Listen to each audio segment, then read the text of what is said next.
પ્રેરણા આપી રહ્યા છો આપણું ગુજરાત અને સમાચારના વિસ્તારથી વાત કરીએ તો સેવ અર્થ મિશને 5 જૂન 2025ના રોજ બનાવેલા ગિનેસ વર્લ્ડ રેકોર્ડની સફળતાની ઉજવણી કરવા માટે આજે ગિફ્ટ સિટી ગાંધીનગર ખાતે એક ભવ્ય કાર્યક્રમનું આયોજન કર્યું હતું।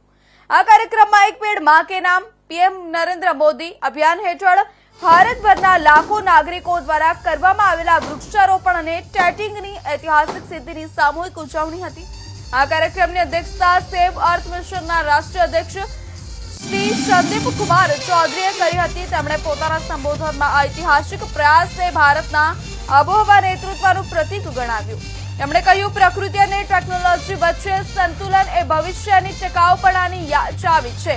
જ્યારે કોઈ નાગરિક પોતાની માતાને વૃક્ષ સમર્પિત કરે છે ત્યારે તે ફક્ત એક છોડ વાવતો નથી, પરંતુ એક ભાવનાત્મક સંકલ્પ વાવે છે જે આવનારી પેઢીઓ માટે જીવંત રહેશે। સેવ અર્થ મિશનનું આ અભિયાન ફક્ત એક રેકોર્ડ નથી, પરંતુ જન જાગૃતિની શરૂઆત છે।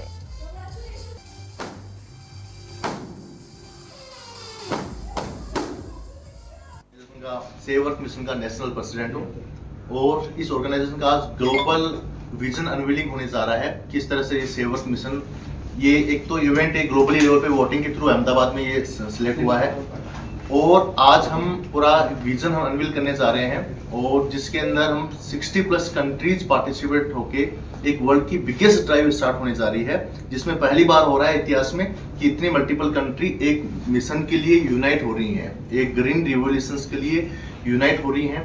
और हमारे लिए भारत के लिए बड़ी खुशखबरी है कि हम ये जो इवेंट हो रहा है हमारे भारत देश के अंदर हो रहा है और किस तरीके से हम ग्लोबली डोनेशंस के थ्रू इंडिया में प्लांटेशंस ड्राइव को अंजाम दे रहे हैं। जो प्लांटेशन ड्राइव ग्रो होने के बाद में वो फॉरेन टूरिस्ट वो विजिट्स कर पाएंगे, देख पाएंगे। टेक्नोलॉजी ड्रिवन सॉल्यूशंस हम लेके आ रहे हैं और टोटल इस ऑर्गेनाइजेशन का लक्ष्य है 3000 करोड़ प्लांटेशन हम 2040 तक लगाना चाह रहे हैं। इससे पहले हमने एक घंटे में 5,08,000 प्लांट्स लगा के हमने गिनीज वर्ल्ड रिकॉर्ड बनाया है।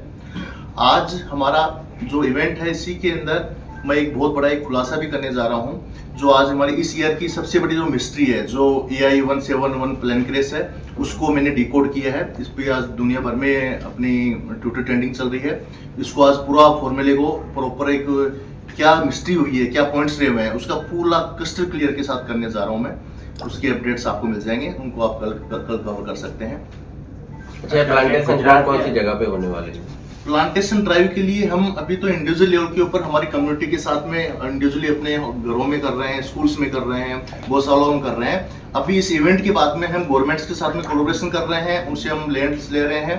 उसके बाद में हम ग्लोबली लेवल पे डोनेशंस लेके बहुत बड़ी कैंपेनिंग हम लॉन्च करने जा रहे हैं, जिसके थ्रू इंडिविजुअली लोग भी पार्टिसिपेट करके एक मास प्लांटेशन ड्राइव हम स्टार्ट कर रहे हैं, जो एकदम फुल एंड फाइनल हमारा फुल टाइम वर्किंग ये रहेगा। गुजरात में कितना प्लांटेशन होगा?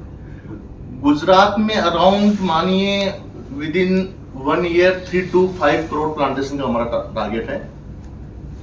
अच्छा, कितनी कंपनी आपके साथ जुड़ी हुई है इसमें? इसके अंदर हमारी कम्युनिटी है, ऑलरेडी लगभग लाखों लोग हैं दुनिया भर से जुड़े हुए हैं इसके अंदर। सरकार में से कोई आने वाला है गुजरात सरकार से इवेंट में? ये हमारी कम्युनिटी प्रोग्राम है, गवर्नमेंट का कोई इन्वॉल्वमेंट नहीं है। मीडिया पूरा ग्लोबल विजन हम रिवील करने जा रहे हैं।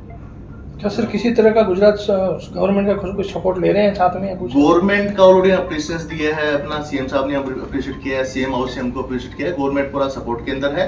अब हम कोलैबोरेशन से स्टार्ट होने जा रहे हैं हम, ताकि उनसे लैंड एक्विजिशन करके एक मास प्लांटेशन ड्राइव को हम अंजाम दे सकें। खास करके किनके साथ ये कोलैबोरेशन होगा आपका, जो कोई है इसमें? कोलैबोरेशन अपने यहाँ पे भूपेंद्र पटेल जी का है, अभी उन्होंने अप्रिशिएशन लेटर दिया है। स्टेट गवर्नमेंट्स जितनी भी देश भर की स्टेट गवर्नमेंट्स हैं, उससे हम लैंड्स को एक्विजिशन करने जा रहे हैं। अच्छा, प्लांटेशन तो बहुत सारी जगह पे सरकार के द्वारा भी किए जाते हैं, लेकिन जब प्लांटेशन हो जाते उसके बाद का क्या आपका प्लानिंग है? किस तरह से उसका वो सबसे इम्पोर्टेंट टॉपिक ये है, प्लांटेशन करना इम्पोर्टेंट नहीं है, प्लांटेशन को अडॉप्ट करना इम्पोर्टेंट है। हमारे टेक्नोलॉजी के थ्रू हम प्लांटेशन की जियो लोकेशन करके उसको हम ट्रेस कर लेते हैं और उसको क्वार्टरली हम उसको मॉनिटर करके उसको हम पूरा लाइव करते हैं। जितनी कम्युनिटी है उसको अडॉप्ट करती है प्लांटेशन को। પોરબંદરમાં પ્રધાનમંત્રી અને અન્ન તૃપ્તિકરણ અભિયાન અને શહેરી વિકાસ વર્ષથી ભવ્ય ઉજવણી કરાઈ। પોરબંદર જિલ્લા વહીવટીતંત્ર અને પોરબંદર મહાનગરપાલિકાના સંયુક્ત ઉપક્રમે પ્રધાનમંત્રી અન્ન સંતૃપ્તિકરણ અભિયાન તથા ગુજરાત શહેરી વિકાસ વર્ષ 2025ની ઉજવણીના ભવ્ય કાર્યક્રમનું આયોજન કરવામાં આવ્યું હતું. આ કાર્યક્રમ જળ સંપત્તિ અને પાણી પુરવઠા, અન્ન નાગરિક પુરવઠા તથા ગ્રાહક સુરક્ષા વિભાગના કેબિનેટ મંત્રી અને પોરબંદર જિલ્લાના પ્રભારી મંત્રી કુંવરજી બાવળિયાના અધ્યક્ષસ્થાને બિરલા હોલ પોરબંદર ખાતે યોજવામાં આવ્યો હતો.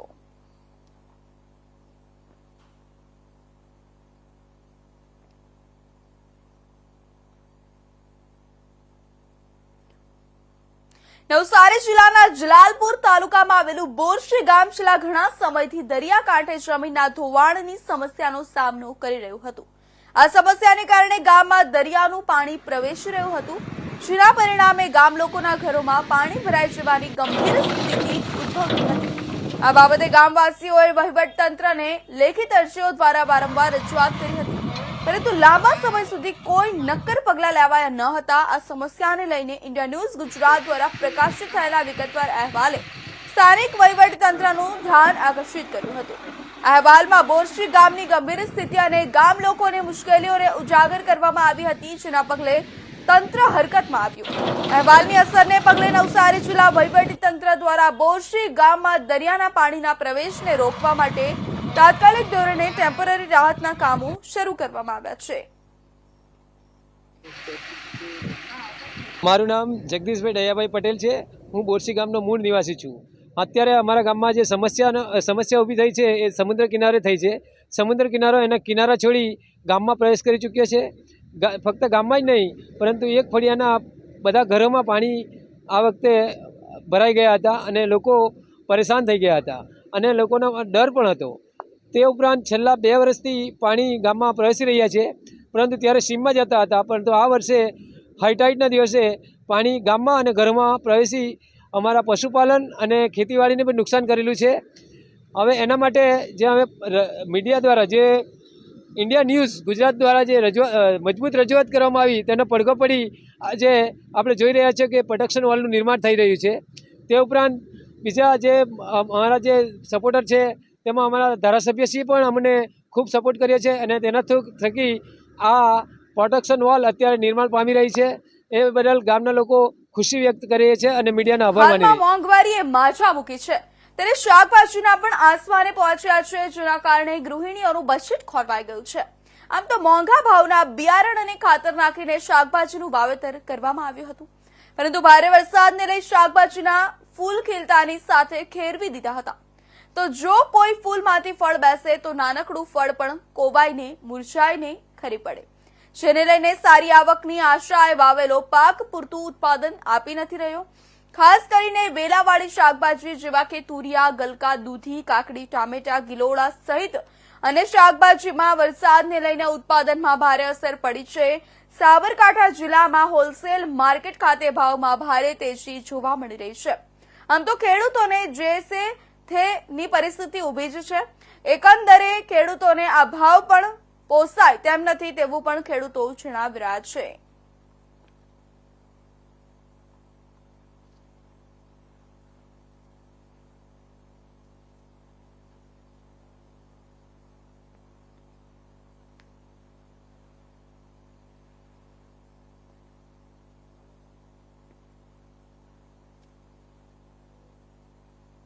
રાજકોટના વોર્ડ નંબર 4 માં આવેલા તિરુપતિ સોસાયટીમાં વોર્ડ નંબર 4 ના રહેવાસીઓ દ્વારા સોસાયટીમાં ખરાબ રોડ રસ્તા અને ટીપી સ્કીમ નંબર 14 વાળા સ્થળ પર ગેરકાયદેસર દબાણ અંગે ભારે રાજકારણ ગરમાયું છે. સાથે સ્થાનિક લોકો દ્વારા ભાજપના વોર્ડ નંબર 4 ના કોર્પોરેટર પરેશ પીપળિયા ઉપર પણ ગંભીર આક્ષેપો કરવામાં આવ્યા છે. ત્યારે હાલ સમગ્ર મામલે રાજકોટ મહાનગરપાલિકાને કમિશનર અને રાજકોટ રૂડા વિભાગના ચેરમેન તુષાર સુભેરા દ્વારા મીડિયા સમક્ષ નિવેદન આપતા જણાવ્યું હતું કે હાલ આ મામલો મીડિયા દ્વારા પહેલી વખત મારા ધ્યાને આવ્યો છે. સાથે જ જે કોઈ વિસ્તારમાં ટીપી સ્કીમ લાગુ કરવામાં આવી હોય તેવી જગ્યાઓનો રાજકોટ મહાનગરપાલિકા દ્વારા વહેલી તકે કબજો લેતી હોય છે. સાથે જ ટીપી સ્કીમ નંબર 14 ઉપર કરેલી ટીપી સ્કીમ વાળા સ્થળો પર ગેરકાયદેસર બાંધકામોને પણ રાજકોટ મહાનગરપાલિકા દૂર કરતી હોય છે. ત્યારે રાજકોટના વોર્ડ નંબર 4 માં આવેલા ટીપી સ્કીમ નંબર 14 ના રસ્તા પર ગેરકાયદેસર દુકાનો ખડકી દેવામાં આવી છે. તેમાં પણ જ્યારે રસ્તો બનાવવાની કામગીરી શરૂ કરવામાં આવશે ત્યારે તે દુકાનો પણ હટાવી લેવામાં આવશે. અને સાથે જ અધિકારીઓ દ્વારા વોર્ડ નંબર 4ના તિરુપતિ સોસાયટીમાં ગેરકાયદેસર રીતે ખડકેલા દુકાનો પર માર્ક કરવામાં આવ્યું છે. એનો મતલબ એ થાય છે કે ભવિષ્યમાં આ દુકાનો ડિમોલિશન કરવાનું થશે. સાથે જ ગ્રાફ મંજૂર થશે એટલે જ્યાં જ્યાં ગેરકાયદેસર દબાણો દૂર થયા હશે તેવા દબાણો દૂર કરવામાં આવશે. કયો રોડ છે? ટીપી એટલે ટીપી મંજૂર ટીપી છે, પ્રારંભિક છે, ગ્રાફ છે? મંજૂર ટીપી છે એમાં એવું છે રોડ જ દબાવી દીધો છે. નહીં એટલે શું સ્ટેજ છે ટીપીનું? માની લો કે ટીપી ઈરાદો જાહેર થયાથી ડ્રાફ્ટ સુધીની હોય તો એ અલગ સ્ટેજ હોય. ત્યારે જ્યારે ડ્રાફ્ટ મંજૂર થઈ જાય, હા, રોડ ઉપર અત્યારે દબાણ આવ્યું છે. 6 દુકાન છે સાહેબ. બરાબર છે. હા, એના બાબતમાં જો આપે આ અત્યારે મને ધ્યાન દોર્યું છે. ફ્રેન્કલી સ્પીકિંગ મારી પાસે આ પહેલી વખત આ વિષય આવી ગયો છે. કોઈ પણ જગ્યાએ હું તમને એક પર્ટિક્યુલર કેસ નથી કહેતો, પણ ઓવરઓલ જ્યાં પણ ટીપી મંજૂર થાય અને એના રસ્તાઓ કેવું હોય તો એ જમીન અમારે હસ્તગત કરવાની થાય જ. અમારે ઇટ ગોઝ વિધાઉટ સેઇંગ એમાં કોઈ અને એવા કોઈ અમારી પાસે એવા કોઈ અપવાદના નિયમો નથી કે અમે ટીપીના રસ્તામાં કબજા ના લઈએ. એટલે ક્યાંય પણ કબજો લેવાનો બાકી હોય, હા, અમુક વખતે ફેઝ વાઇઝ કબજા લેતા હોય. જ્યાં અમારી પાસે રોડ બનાવવાની અમારી સગવડ થઈ જાય તો અમે એ વખતે ધીમે ધીમે કબજાઓને આગળ કોઈ નાનો મોટો કબજામાં હોય તો એ કરતા હોય. પણ મોટે ભાગે બાય એન્ડ લાર્જ તમામ કબજાઓ લેવાના થાય. જો કોઈ પણ ટીપીમાં રોડ બનાવતા સમયે કે ક્યાંય પણ અમને જરૂર જણાય કે કબજો લેવાનો છે તો લેવાઈ જશે. It is about all cases of TP. થતું નથી એ વાત છે અને અધિકારીઓ વિઝિટ કરી ગયા છે, એરો પણ કરી ગયા છે, પણ કોઈ આવતું નથી. જો કોઈ ઓફિસર વિઝિટ કરી હોય ક્યાંય પણ એરો માર્યો એનો મતલબ કે માર્ક કર્યું છે. માર્ક કર્યું તો આગળની કાર્યવાહી બધી જગ્યાએ થાય જ. ઇટ ઇઝ નોટ અબાઉટ, મેં તમને કીધું ગમે ત્યાં તમે વિચારો કોઈ જગ્યાએ ઓફિસર વિઝિટ કરીને ગયા ને એરો માર્યો તેનો મતલબ શું થયો? 1.5 વર્ષ થયું માર્કને. હા, પણ હા તો એ પ્રોસિજરલી મેં તમને કીધું એમ કે જે તમે વોર્ડ નંબર 4ની જે મેટર કહો છો તમારા થકી મારી પાસે અત્યારે પહેલી વખત આવે છે.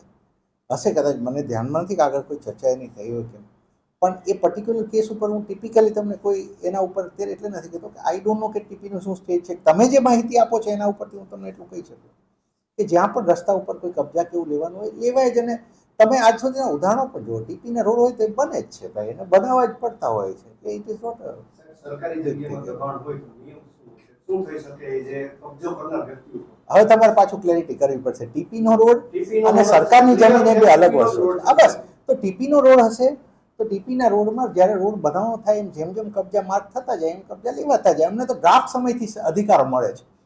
એટલે મેં તમને પહેલાં કીધું ટીપીનો શું સ્ટેજ છે. અમારા ડ્રાફ્ટ મંજૂર થાય એટલે અમને રોડ રસ્તા ખોલવાના અધિકારો મળે.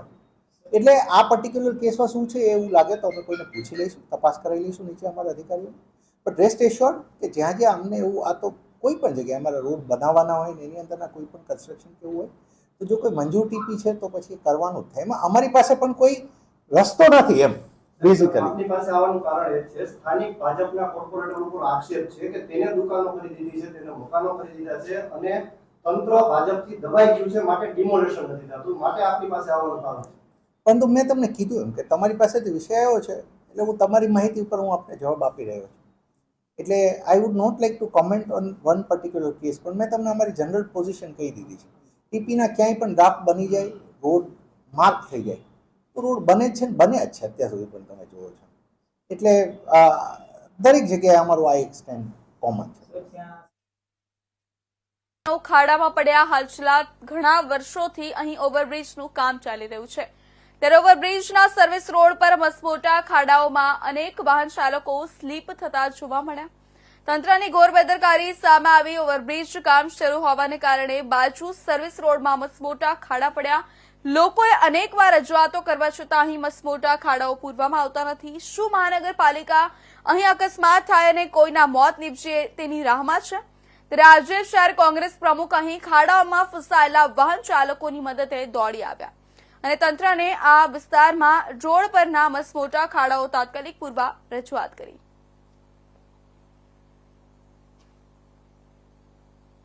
ગોહિલ લાલભા, પ્રમુખ ભાવનગર શહેર કોંગ્રેસ. અત્યારે આપણે સૌ આરટીઓ રોડ ઉપર ઉભા છીએ. છેલ્લા 4 દિવસથી તમામ ન્યૂઝપેપરે, તમામ મીડિયાએ આના વિડીયો બતાવ્યા કે આ રોડ સાવ તૂટી ગયો છે. 4 દિવસથી ભારતીય જનતા પાર્ટીના શાસકોને પેટમાં પાણી નથી હલતું. લોકો સવારથી અત્યાર સુધીમાં ઓછામાં ઓછી 25 ગાડીવાળા લોકો અહીંયા પડ્યા છે. એક આખો 5 ફૂટનો માણસ સમાઈ જાય એવડા ઊંડા ખાડા પડી ગયેલા છે. પણ આ તંત્રની બેદરકારી જોવો. વારંવાર સ્ટેન્ડિંગ કમિટીના ચેરમેનને રજૂઆત કરેલી છે સ્થાનિક લોકોએ, છતાં કોઈ પણ પગલાં લેવામાં આવ્યા નથી. અને તમે જો ઉલટા ચોર કોટવાલ કો ડાકે એમ આ લોકોને ખીજાઈને કીધું છે, એમ નો થાય, આમ નો થાય. એટલે હું જો આ કાલના દિવસમાં સોલ્યુશન નહીં આવે તો મોટું આંદોલન કરવામાં આવશે. તેની તમામ જવાબદારી ભારતીય જનતા પાર્ટીના શાસકો. ડભોઈ પંથકમાં ધોધમાર વરસાદ શરૂ થયો છે. ડભોઈ તાલુકાના ગામડાઓમાં પણ વરસાદ શરૂ થયો છે. 4 દિવસના વિરામ બાદ ફરી વરસાદ શરૂ થયો છે. વીજળીના કડાકા સાથે વરસાદ પડી રહ્યો છે. વરસાદ થતા વાતાવરણમાં ઠંડક પ્રસરી છે. ખેતીલાયક વરસાદ થતા ખેડૂતોમાં ખુશી ફેલાય છે.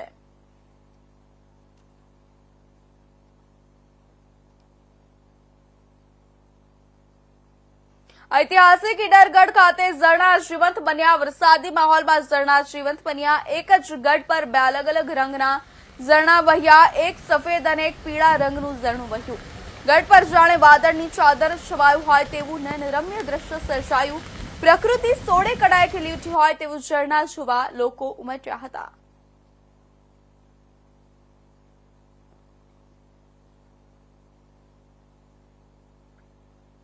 તો રાજ્ય ગ્રામ્ય વિસ્તારના ભાડેર, કલાણા, નાની મારણ, પાટણ વાવ સહિત ગ્રામ્ય વિસ્તારમાં સવારે ભારે વરસાદ પડતા ઠેર ઠેર પાણી વહેતા થયા હતા. ત્યારે પાટણ વાવમાં આવેલા ઓશમ પર્વત ઉપર ભારે વરસાદ પડતા પર્વત ઉપરથી ઝરણા વહેતા થયા હતા અને ડુંગર ઉપરથી ધોધ વહેતા થયા હતા. ચારે બાજુ લીલી હરિયાળી છવાઈ ગઈ હતી અને ઓશમ પર્વત ઉપર રહેલા ટપકેશ્વરમાં આવેલા ધોધનો અદભુત નજારો જોવા મળ્યો હતો. અને પર્વત નીચે આવેલા ધોબીઘાટનો ધોધ વહેતો થતા પર્યટકો ધોધનો આનંદ માણી રહ્યા હતા. ત્યારે ધોરાજી પાટણ વાવમાં ઓસમ પર્વતની લીલીછમ હરિયાળી વચ્ચે નયન રમણીય ધોધ વહેતા થતા અદભુત નજારો જોવા મળ્યો હતો.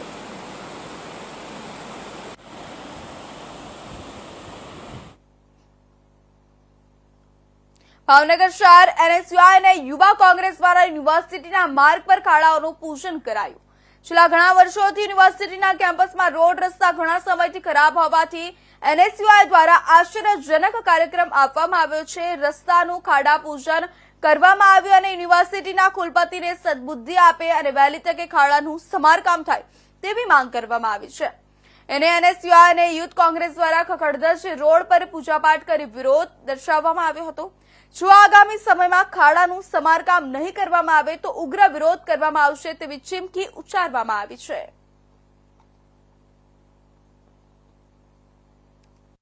શહેર યુવક કોંગ્રેસ છેલ્લા ઘણા સમયથી NSUI દ્વારા અમારા પ્રમુખ ઋષિરાજસિંહ તેમજ ઉપપ્રમુખ અભિજીતસિંહ દ્વારા અવારનવાર રોડ રસ્તા બાબતે કુલપતિને ઘણી વખત આવેદનપત્ર આપવામાં આવ્યું. આપ જાણો છો તેમ કે યુનિવર્સિટીના રોડ રસ્તા છેલ્લા 5 વર્ષથી સાવ ખાજાઈ ગયેલા છે. અવળી મોટી યુનિવર્સિટી, 2 જિલ્લાને આવરી લેતી યુનિવર્સિટી, ગામડેથી આવતા વિદ્યાર્થીઓ, યુનિવર્સિટીના કર્મચારીઓ બધાને ચાલવામાં તકલીફ પડે છે. ઘણી એવી જગ્યા છે કે જ્યાં અકસ્માતોના બનાવ બનેલા છે અને વિદ્યાર્થીઓને વાગેલું પણ છે. યુનિવર્સિટીની નકામી નીતિને કારણે આજે જ્યારે ટેન્ડર બહાર પડી ગયેલું છે, રસ્તા મંજૂર થઈ ગયેલા છે, છતાં માત્ર ને માત્ર મળતી કોન્ટ્રાક્ટરના લાભ માટે થઈ ચોમાસાનું બાનું કાઢીને એવું કહેવામાં આવે છે કે રસ્તા રિપેર અત્યારે ના થઈ શકે, નહીં કરવામાં આવે. ત્યારે આજ રોજ NSUI તેમજ યુવક કોંગ્રેસ દ્વારા આશ્ચર્યજનક કાર્યક્રમ આપવામાં આવ્યો છે અને રસ્તાનું ખાડા પૂજન કરીને અને ભગવાન કુલપતિને સદબુદ્ધિ આપે એ માટે થઈને ગાંધીનગર SFCની ટીમે ચોટીલા હાઈવે પર ખેડી ગામની સીમા ઇંગ્લિશ દારૂનું ચાલુ કટિંગ પર રેડ કરી હતી. રેડ દરમિયાન ઇંગ્લિશ દારૂની બોટલો 8,596 કિંમત ₹1.19 કરોડ, પિકઅપ વાહન સહિત કુલ 1.26 કરોડનો મુદ્દામાલ ઝડપી પાડ્યો હતો. ઇંગ્લિશ દારૂ મંગાવનાર નાની મોલડી ગામનો મુખ્ય આરોપી દિલીપ બાવકુભાઈ ધાંધલ સહિતનાએ રેડ દરમિયાન નાસી છૂટ્યા હતા. મુખ્ય આરોપી સહિત 10 શખ્સો હાજર મળી ન આવતા ગુનો નોંધી કાર્યવાહી હાથ ધરી હતી.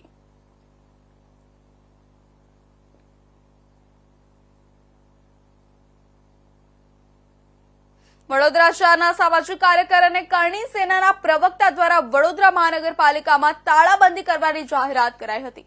વડોદરાના જાગૃત સામાજિક કાર્યકર મહેન્દ્રસિંહ રાઠોડે 5 દિવસ પૂર્વે મેયર સાથે મુલાકાત કરી હતી. મેયરની મુલાકાત દરમિયાન તેઓએ શહેરના પ્રશ્નોનું સમાધાન કરવા રજૂઆત કરી હતી. મેયર સમસ્યાઓનું નિરાકરણ ન લાવી શકતા હોય તો રાજીનામું આપી દે એ પ્રકારની વિનંતી કરી હતી.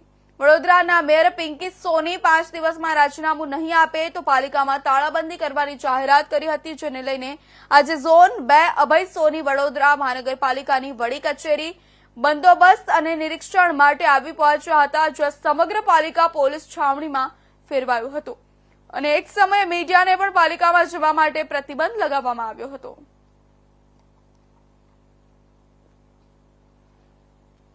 દ્વારા જે મેસેજ આપવામાં આવે છે કે કોર્પોરેશન તાળાબંધી કરી, કોર્પોરેશનમાં દેખાવ કરી, ઝા કરી, અને અગાઉ પણ જે કોર્પોરેશનમાં તોડફોડ અંગે બનાવ બનેલો છે, તો આ અંગે અત્યારે અમે લોકોએ કોર્પોરેશનના ડીવાયએમસી સાહેબ જોડે અને સિક્યુરિટી અધિકારી જોડે રહીને સુરક્ષા સમીક્ષા કરી રહ્યા છે અને બંદોબસ્ત કઈ રીતે ગોઠવવાનો છે આ આખી ચર્ચા અમે કરી રહ્યા છે. આજના જે તાળાબંધીની જે સૂચના કરવામાં આવેલી હતી, તો આને ધ્યાને લઈ અમે લોકો 50થી વધારે અમારો પોલીસનો સ્ટાફ અહીંયા ગોઠવવામાં આવેલું છે અને કોઈ પણ રીતે સરકારી મિલકતને નુકસાન ના થાય એનું ધ્યાન રાખવામાં આવ્યું છે. તો આવશે તો એ લોકોને ડિટેન કરવામાં આવશે કે રજૂઆત કરવા દેવામાં આવશે? નહીં, જે પણ રીતે અમે લોકોએ મ્યુનિસિપલ કમિશનર સાહેબ છે એના સંકલનમાં રહીને કામગીરી કરવાના છે.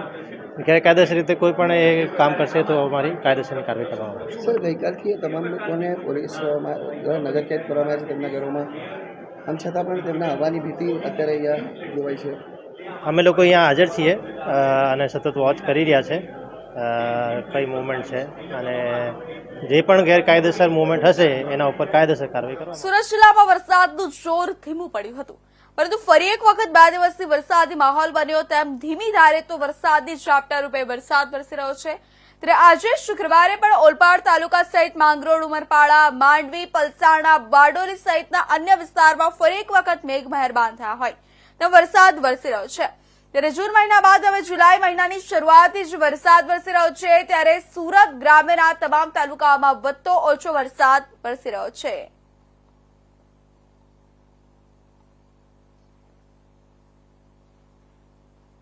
વડોદરા શહેરમાં આગામી 7 જુલાઈથી શહેરના તમામ સ્મશાનનું સંચાલન ખાનગી સંસ્થાને સુપ્રત કરવામાં આવનાર છે, જે અંગે હવે અનેક આશંકાઓ અને સવાલો નાગરિકોના મનમાં ઉઠી રહ્યા છે, જે વિરોધમાં પરિણામવાનું ઉદ્ભવતા જે અંગે પાલિકાના આરોગ્ય અમલદાર અને સ્મશાનની કામગીરીની જવાબદારી નિભાવતા ડોક્ટર દેવેશ પટેલે જણાવ્યું હતું કે પાલિકાના તમામ સ્મશાનના સંચાલનનો નિર્ણય સ્થાયી સમિતિ દ્વારા કરવામાં આવ્યો છે. વડોદરા શહેરના 4 ઝોનમાં આવેલા કુલ 31 સ્મશાનનું સંચાલન વિવિધ 3 સંસ્થાઓને ઝોનમાં વહેંચીને આપવામાં આવ્યો છે અને હવેથી નાગરિકોએ આ સ્મશાનમાં અંતિમ ક્રિયામાં જે છાણાના પૈસા આપવા પડતા હતા તે પણ બંધ થઈ જશે અને આ ખર્ચ સંસ્થા ભોગવશે. પાછળથી કોર્પોરેશન તે નાણાં જે તે સંસ્થાને ચૂકવશે, પરંતુ તે અંગે જે મેસેજો પાઠવવામાં આવ્યા છે તે મુજબ હવેથી નાગરિકોને પ્રત્યેક મૃતકની અંતિમ વિધિ માટે રૂપિયા 7,000 ચૂકવવા પડશે. તે મેસેજ તદ્દન ગેરમાર્ગે દોરતો અને ખોટો છે. તેથી નાગરિકોને આવા સંદેશાથી અળગા રહેવું હિતાવહ છે. અત્યારે જે શહેરની અંદર 31 સ્મશાન આવેલા છે અને એની અંદર અત્યારે ઓપરેશન એન્ડ મેન્ટેનન્સ માટે અમે સંસ્થાઓ નક્કી કરી છે અને એના માટેનો અત્યારે એક મેસેજ ચાલી રહ્યો છે કે જેમાં નાગરિકોને એવો મેસેજ આપી રહ્યા છે કે આમાં 7,000 રૂપિયા ચૂકવવાના રહેશે, જે વાત તદ્દન ખોટી છે. અને અમે જે વ્યવસ્થા કરી છે એની અંદર તમામ સ્મશાનોમાં માણસો, એની સુવિધા, બેઝિક સુવિધા અને છાણા, લાકડા, આખરી સામાન આ તમામની વ્યવસ્થા નિઃશુલ્ક મળી રહે, એટલે ફ્રી ઓફ કોસ્ટ, એટલે મફત મળી રહે એ માટેની વ્યવસ્થા છે. એટલે નાગરિકે કોઈ પણ પ્રકારનો ખર્ચ કોઈ પણ જગ્યાએ ચૂકવવાનો રહેશે નહીં. આ અમલ અમે 7 તારીખથી કરવા જઈ રહ્યા છે, એટલે 7 તારીખ પછી આ વ્યવસ્થા ઊભી થશે. જે અમે ટેન્ડરના ભાગરૂપે અમે 3 સંસ્થાઓ આવી છે એમને ઝોન વહેંચેલા છે અને એ ઝોનમાં જે તે સંસ્થા એનું કામગીરી કરશે. અત્યારે ઘણી જગ્યાએ એવું ચાલી રહ્યું છે કે ભાઈ કોઈ વ્યવસ્થા એમાં જળવાય નહીં કે પછી કોઈ અલગ અલગ પ્રકારના વિરોધ થઈ રહ્યા છે, જે ખરેખર આ પહેલી વખત આ કામગીરી થઈ રહી છે, એટલા માટે સ્વાભાવિક છે કે થોડું ઘણું ગેરસમજ હોય અને લોકોને કદાચ સાચી સમજ ના હોય, એટલા માટે આ પ્રશ્નો થઈ રહ્યા છે. પણ આ આખું આયોજન તમામ સ્મશાનમાં વ્યવસ્થા પૂરી પડી રહે, નાગરિકોને સુવિધા મળી રહે, એને સ્મશાનની પાવતી મળી રહે અને તમામ પ્રકારની વ્યવસ્થાઓ જળવાય એ માટેનું આયોજન છે. આજે સમગ્ર વસ્તુ થઈ રહી છે હિન્દુ વિધિ પ્રમાણે જે સ્મશાનોમાં જ આ વિધિ થઈ રહી છે, તો કે જે આ મુસ્લિમ લોકોનું જે કબ્રસ્તાન હોય છે તે એ લોકોની પણ કોઈ પ્લાનિંગ છે તમારું? એ કબ્રસ્તાન છે ને એ લોકોના પોતાના જ ટ્રસ્ટ હોય છે. કબ્રસ્તાન આપણા શહેરની અંદર લગભગ 95 કબ્રસ્તાન છે, પણ એ લોકોનું પોતાનું સ્વતંત્ર માળખું હોય છે ને એ લોકો એમની રીતે જ વ્યવસ્થાઓ કરતા હોય છે. આપણે જે સંચાલન કરીએ છીએ એ વર્ષોથી ફક્ત સ્મશાનોનું સંચાલન કરીએ છીએ અને કબ્રસ્તાનના પોતાના ટ્રસ્ટ હોય છે, એ લોકો એમનું સંચાલન પોતાની રીતે કરતા હોય છે. એમને જ્યાં સ્ટ્રીટ લાઇટની સુવિધાની કે બીજી કોઈ સુવિધાની વ્યવસ્થાની જરૂર હોય. તો આ તો અત્યાર સુધીના આપણું ગુજરાતના મહત્વના સમાચાર. વધુ સમાચાર માટે જોતા રહેજો ઇન્ડિયા ન્યૂઝ ગુજરાત.